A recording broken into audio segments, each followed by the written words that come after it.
Hello everyone. All right, I am today just doing this on 8-inch NARA round.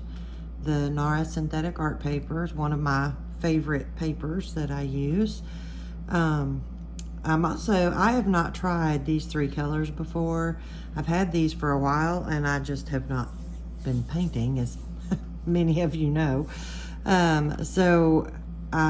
Hopefully they're not chunky or anything, because I haven't even opened these bottles other than to put a little dot on the top to give me an idea of what the shade of the color is going to be. So these are Jacquard Pinata inks in teal, coral, and blue violet. And I've got my little bottle of Pinata brass here, which has been acting very strange lately.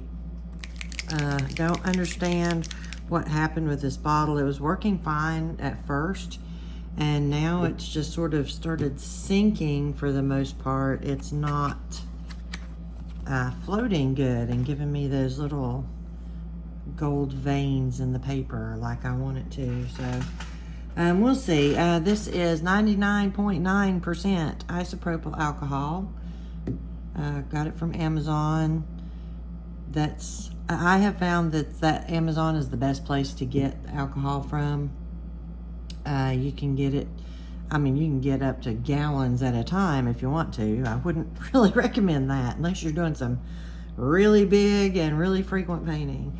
But I do like to get mine from Amazon. I do have several links below in the description of things that I use quite a bit. And I do have a link to the 99.9% alcohol in there. This is just my weird little tool I picked up in the acrylic paint section at Hobby Lobby back a few years ago. I like to use especially the rounded end for blending. This is cotton swab, just for anything I might need to remove off of the painting. All right, this is my 500 watt Revlon curling brush, styling brush, hair dryer with the brush attachment removed. I know some of you all get really sick of hearing me say that, but if I don't say it, I guarantee you I will have at least a couple of people ask me what it is I'm using. So anyway, yeah, this is Revlon. It comes with a brush attached out here. I just took the brush off. I use it on the cool setting, which does have a rather high airflow, but I use it with, give me 1 second, I should have set it up on the table. I use it with this Foredom, you can see it, my camera's zoomed in too close, Foredom foot pedal, which as long as I have my dryer plugged into it, and then I have this plugged into the wall, I turn my dryer on what I want it set on, and then I just, push the foot pedal, and depending on how hard I push it, I don't know if y'all can hear that, it's like just barely going, and now it's fine. There it goes faster. But anyway, I'm getting ready to have to order a new one of these. But it has lasted me, it has lasted me a very long time of very frequent, often daily painting for a few years now, so I cannot complain. The link to this and the foot pedal and, some of the other stuff that I'm not using in this painting, those links are down below also. Okay. Now, I was trying to decide while I was getting all my stuff out, sort of a layout, kind of what I wanted to do, but yeah, I still don't know. I've been brain dead about painting lately for some reason. And I've got a little project that I am working on that I'll have a video up of sometime in the next week or so. But I found in our backyard, or my son actually found in our backyard in North Carolina, a big chunk of mica. And so I decided I wanted to see what I could do with that mica. Play around with it, put some inks on it. I had seen that done with somebody that was making cards and had ordered some mica online. And I just thought, well, that's really cool. I wonder if I could incorporate it into a painting. So in the process of trying to figure out how I want to do that. So we'll see. So hopefully you all will see it anyway. I'll show it to you, I guess, even if it turns out to be a hot mess. So we'll see. It just sounded like something kind of fun and different to do. I'm always trying to find ways to kind of change and spruce up and embellish a little bit on the paintings. See, you all can kind of see how my the brass is doing. I mean, I've got just the teeniest bit of it floating right here, and the rest of it just sort of sank and has blended a little bit in with the ink. So I don't know, really strange. I could understand it more if it did that from the very first when I opened the bottle, but not so much now after the bottle's been open for quite a while and have been using it. See, it doesn't even look the same right now when I drip it on there.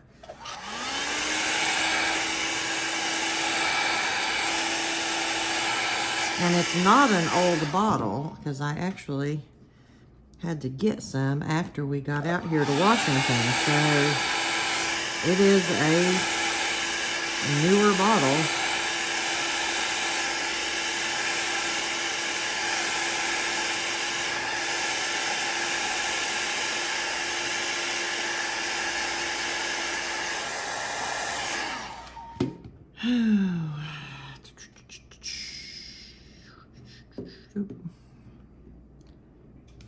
I'm having one of those days where I feel like all clumsy with everything. Keep dropping things and knocking stuff over.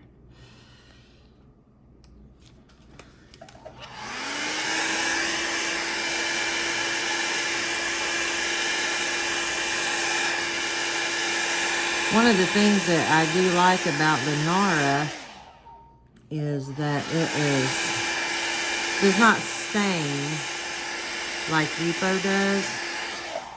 No, you can stain it. Some of the darker colors will stain it a little bit, but not very much. And I've, completely wiped stuff clean before that I really didn't like off of NARA paper. So it's definitely one that I like to use, and it comes in so many sizes. I know I sound like I'm doing an ad for them or something. I'm not. This is not like sponsored by NARA or anything. It's just one of my favorite papers to use.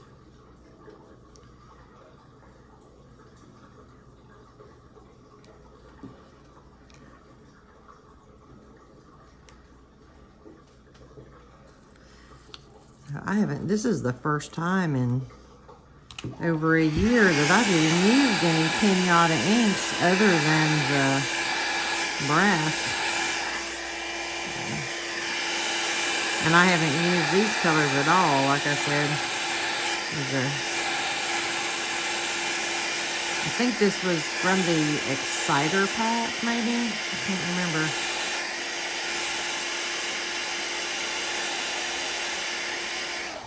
Anyway, you can kind of see what I do with this. Like if I get a spot like that, I can just kind of dab it with the back end of that, fill it in.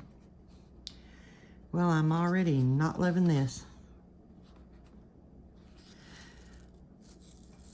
I had different colors picked out and then changed my mind, and now I'm kind of wishing I'd stuck with the colors I had.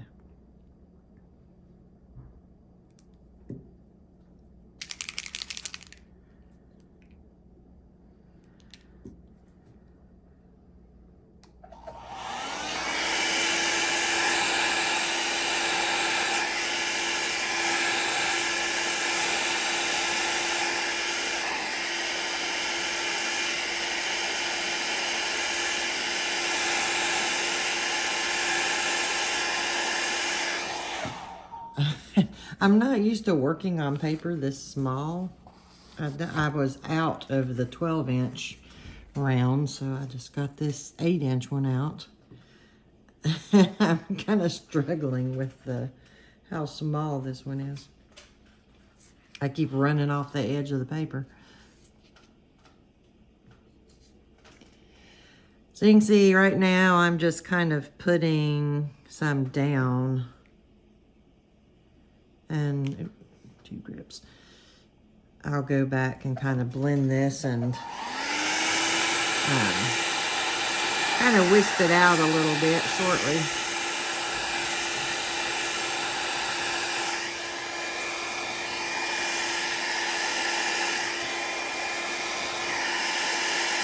Well, I can really tell the difference for that. I got 2 drips of the brass on there this time, and is really super shiny. I don't know if you all can see it or not, because I can't. There you go. It's really shiny in there. It's pretty though. I love the gold sparkle underneath. Just depending on the angle you look at it from. I may end up having to put some more over there.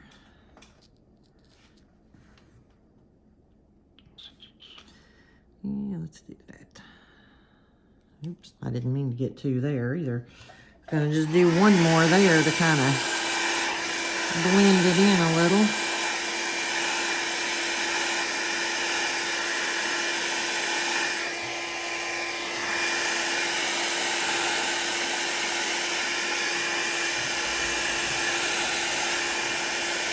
Now, one thing you can do, I'm showing you, I hope you can see it. I'm kind of blowing it off the back side of the, can you see, of the thing. If you have too much ink, you can just blow it off of there and, you know, lighten it up. Because if you get too much ink, you do end up getting these thick places that don't look good. And sometimes they get little chunky bits will start to float up from them. And it's kind of a, just not a really good look. Not in my opinion, anyway. I am not loving these colors. It's the coral. This shade of coral just doesn't blend as much as, well as I would like it to blend with this teal. I love sort of the way it's blending with the what's called blue violet, but not so much with the teal. And I love the way the teal and the blue violet are blending, but oh well. Wow, y'all, see what I mean? I was like squirted alcohol off everywhere.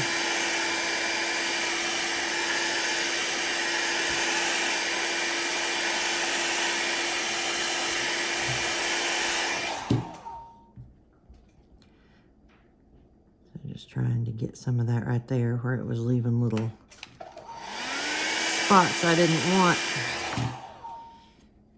Where it's sort of gone around a little bit of the other previous ink I'd put down.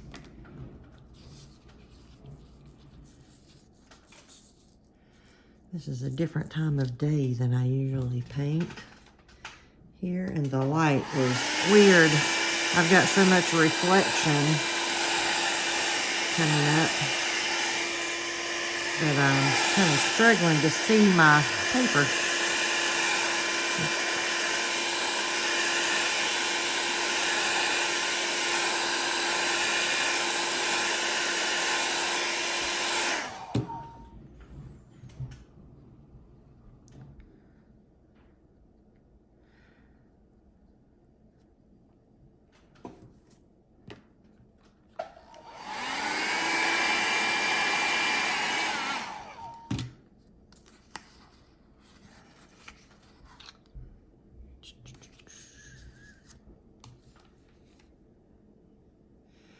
This is something I don't like to do, and I didn't mean to do this, wasn't paying close enough attention, where I closed in this color completely.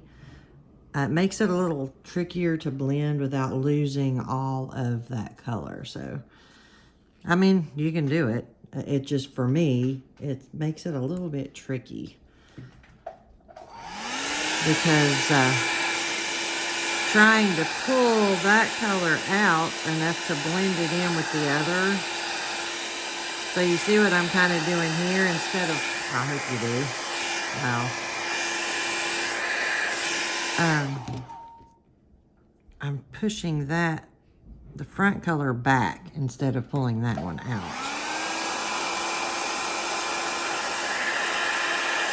I hope y'all can see. I just realized how close my, like how far zoomed in I am. The angle of my phone today is not good, so I'm guessing I'm probably blocking y'all from everything. Zoom you out just a touch there. See if we can tip you up a little. I don't know if it'll help any or not.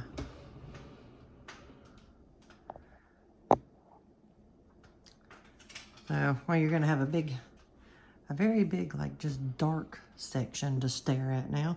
This is just a silicone mat that I got to use for painting. Just so if I had spills and stuff, I need to get some like puppy pads or something, but I keep forgetting every time I'm in town where I could actually pick some up.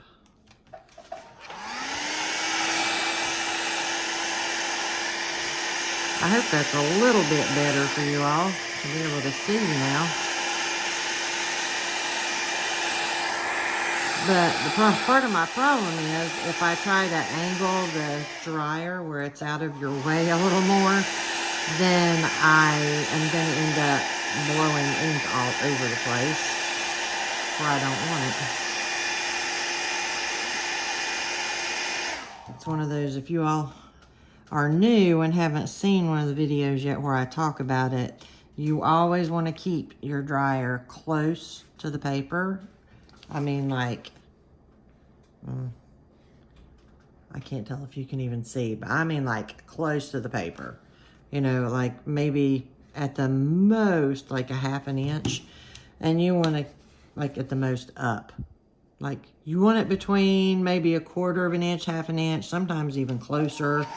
Just kind of depends. And I'm sorry for all my friends who use the metric system because I cannot remember what it is in centimeters. I'm always having to look that up because I always forget how to, oh, good grief. Somebody come up with the word for me. Convert. Thank you, whoever thought of that and sent that to my mind. In the past, since you all are watching this at some point later, at some future time now.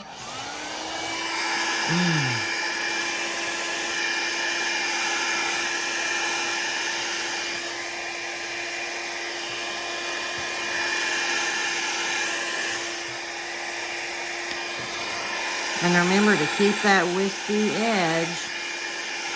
You want to keep lots of alcohol on that outer part. If you want the really soft, almost open, wispy edge, you got to keep the alcohol on it and not the ink. Because that's what's going to give you that soft, this soft look, as if the alcohol is out here going back in towards the ink. If you let your ink dry by itself, you know, without blowing it back in with alcohol, this is the kind of edge you'll get, a harder edge.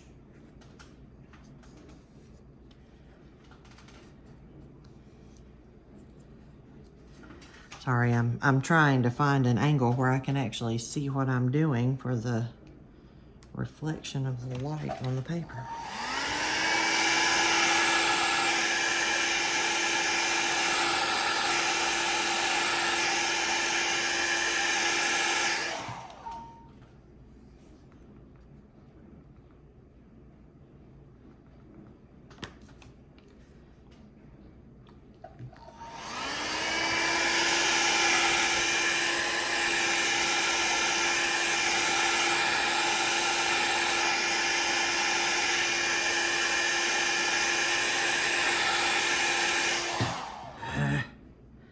I am struggling today, y'all. I'm sorry.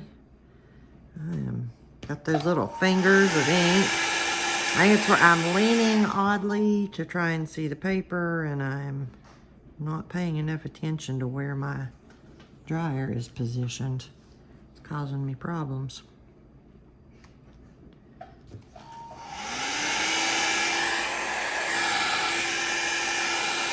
Alright, so I'm going to blow that out there, but I'm going to put some alcohol out here so that the alcohol is like the last thing to go in, or out technically, I guess, so that it's not leaving the ink behind out here.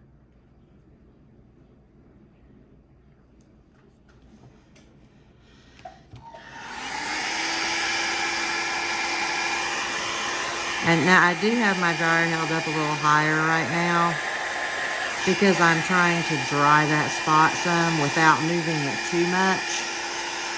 So I did have my dryer held up higher right there in case someone was wondering why I did that after I had just said keep it really close to the paper.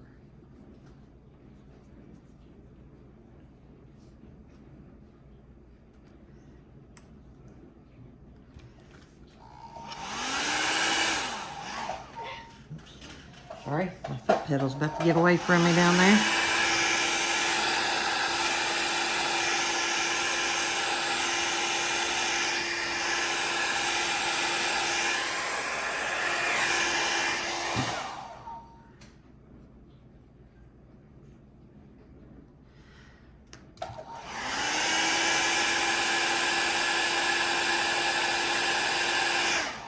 I think some of my issues with doing stuff the way I want to do just stem from being away from painting for just too long. Should not have taken that big long, well, I didn't really mean to take a lot of that break, but it's just been too long since I've done a lot of painting, or any painting actually, until just here recently.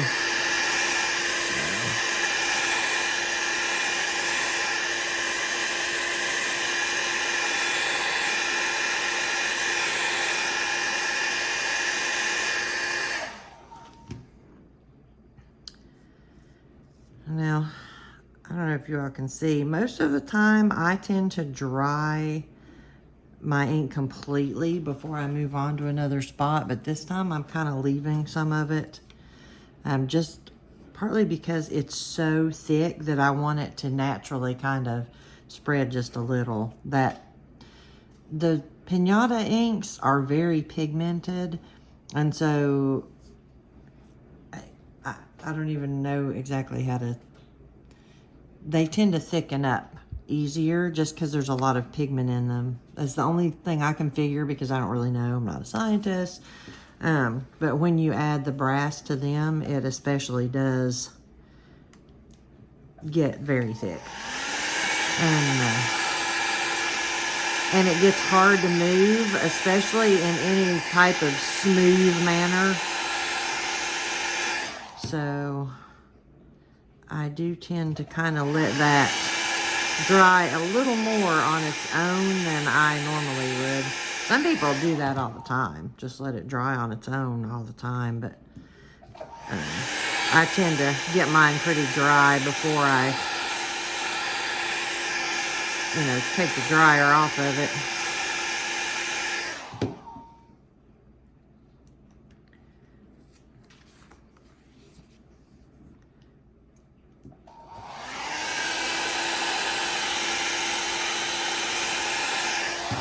I'm getting these just fingers like crazy, although this is another issue when your ink is really thick.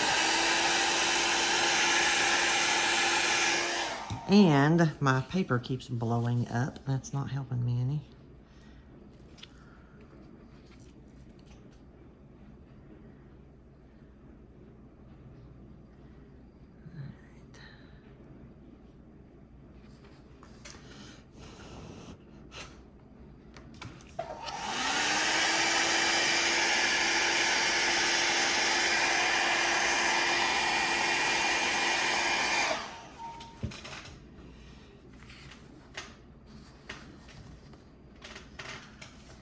I don't know. What do y'all think?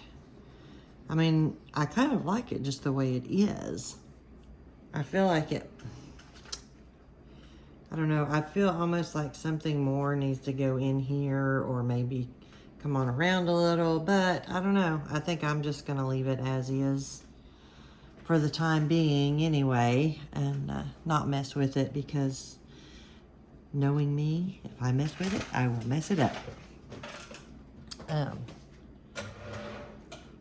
Trying to see if you all can actually see it any.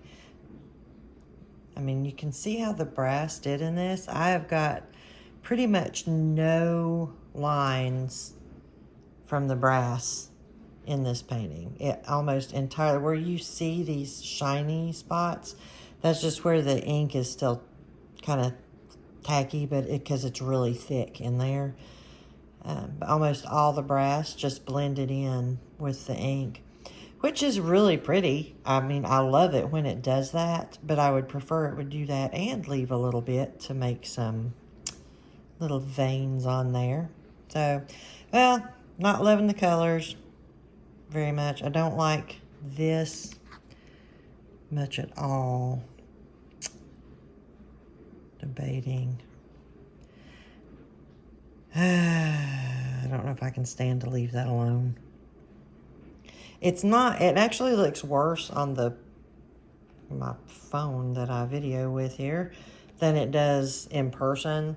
It's not quite as just orange looking in person, but I still don't love it. It just seems out of place. So, yeah.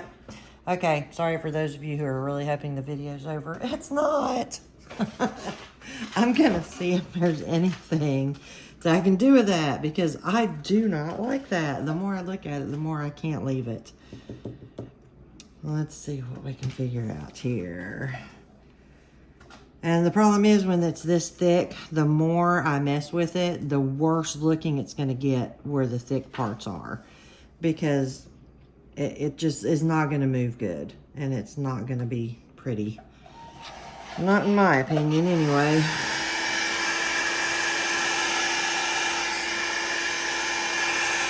You can see where it's really thick, it just leaves these chunks that don't want to come up off the paper.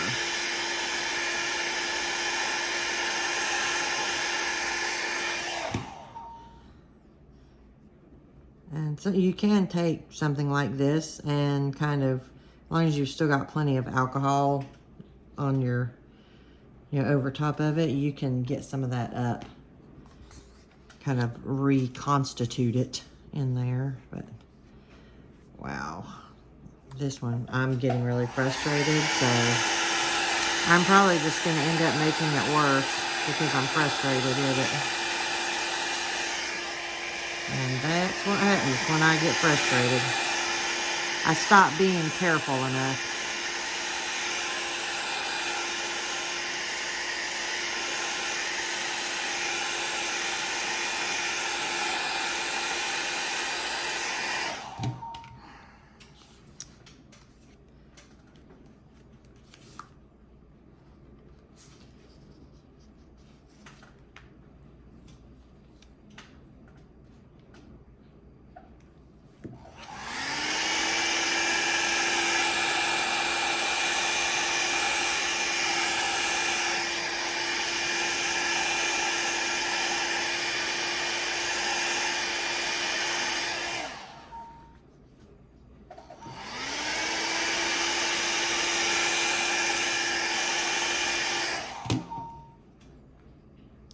So this is going to be a really good example of how not to paint with alcohol inks.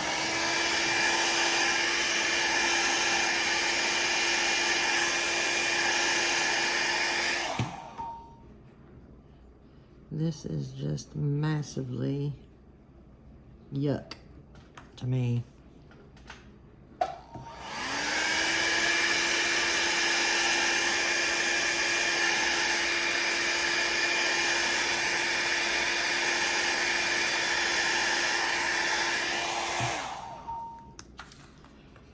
Okay.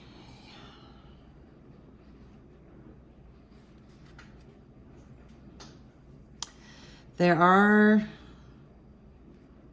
some things I really don't like about this. Actually, I mean, I do think that the color down here looks a little better now, but there's some other things that I don't like. But if I keep messing with it, I think it's just gonna get way worse. There's just one little, let me dry this on.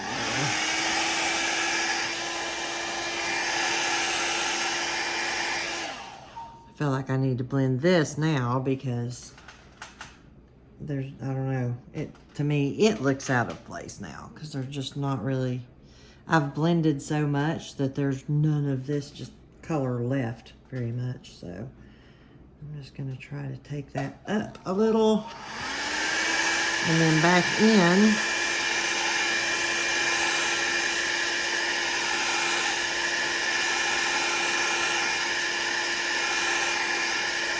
Oh, see, I am just having a terrible time with these little ridges that want to stop the ink from moving.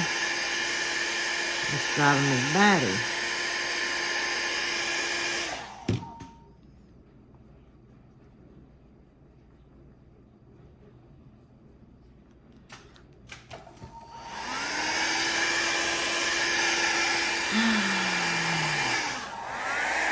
I know there's probably a lot of you all going, good grief, you should have just left it alone. And yes, I probably should have.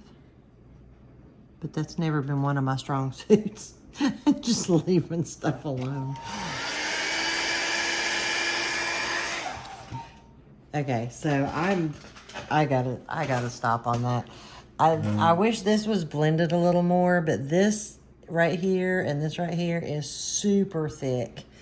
And it is just not wanting to move good because it's got so much brass in it at this point that if I keep on trying to soften any of that up, it's just going to be a huge, huge mess. So, well, there you go. I promise I'm not doing anything else to it.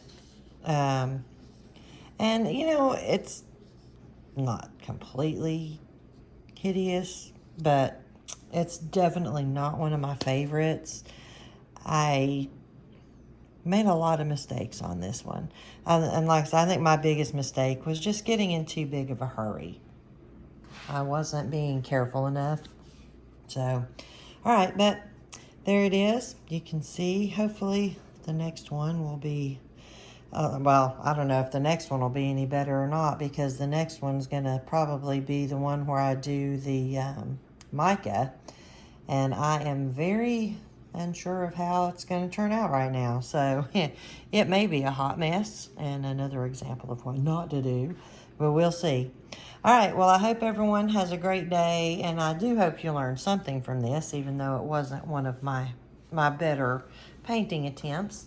And I will be back with you all very soon. I love all of you, and I will see you in the next one. Bye, everyone.